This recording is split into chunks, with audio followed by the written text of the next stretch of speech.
Howdy, Danielle. I wanted to kind of talk a little bit and present my speech of what I found in my findings of researching serial killers. So, my topic was serial killers and nature versus nurture, and how nature and nurture combined create a serial killer.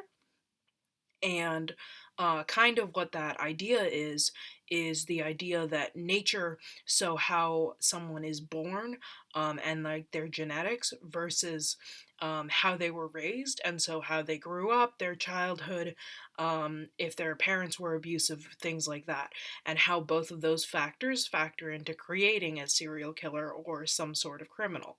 I wanted to focus mainly on serial killers because that's what interested me, but there's many cases to be made for nature versus nurture for pretty much everything in our lives. Um, I started my research um, using a article called Serial Killers, Nature versus Nurture, How Serial Killers Are Born.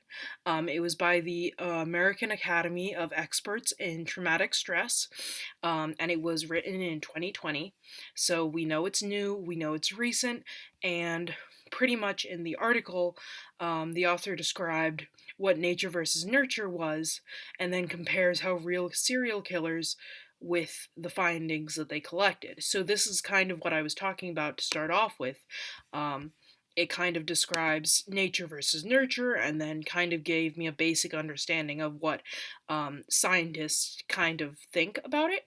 Um, I think it was a very good source, and I'm glad that I found it.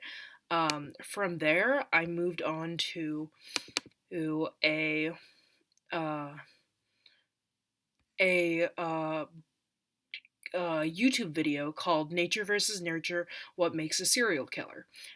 This was done by Liz Schilling. She's a student, um, and in her speech, she discussed and argued between whether nature versus nurture, or nurture is more responsible in someone becoming a serial killer.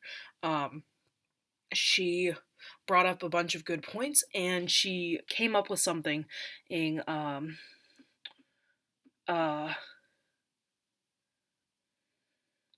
and then she came up with the golden trio. The golden trio is genetics, psychology, and family. And those three things have been discovered to be the main causes of serial killers. Um, Now, after that, I was looking at a few more sources, which included it, it like the items and artifacts in the David Parker Ray case, who he was a serial killer called the Toy Box Killer, and he kidnapped and raped possibly hundreds of women. They're not quite sure how many he captured, and then he would uh, what's the word? Uh, Hypnotize them, and so they'd forget everything. But I found everything, like the police report of what they found in his basement, um, and I wanted to use that like in my essay, to kind of like bring more real uh, artifacts and real evidence to put and back up my claims.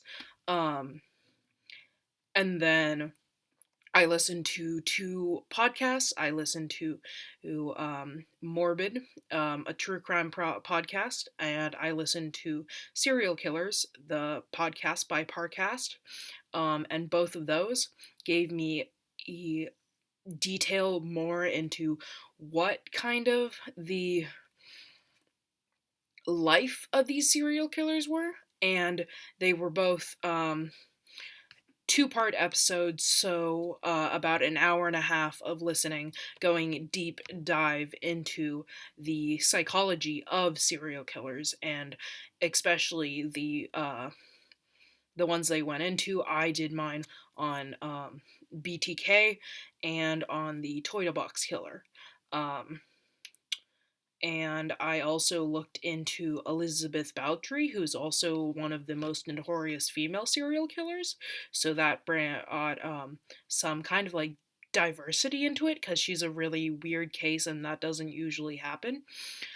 Anyway, uh, that is where I am right now, and I'm pretty confident in my ability to start writing this essay. So thank you very much, and I'll talk to you later.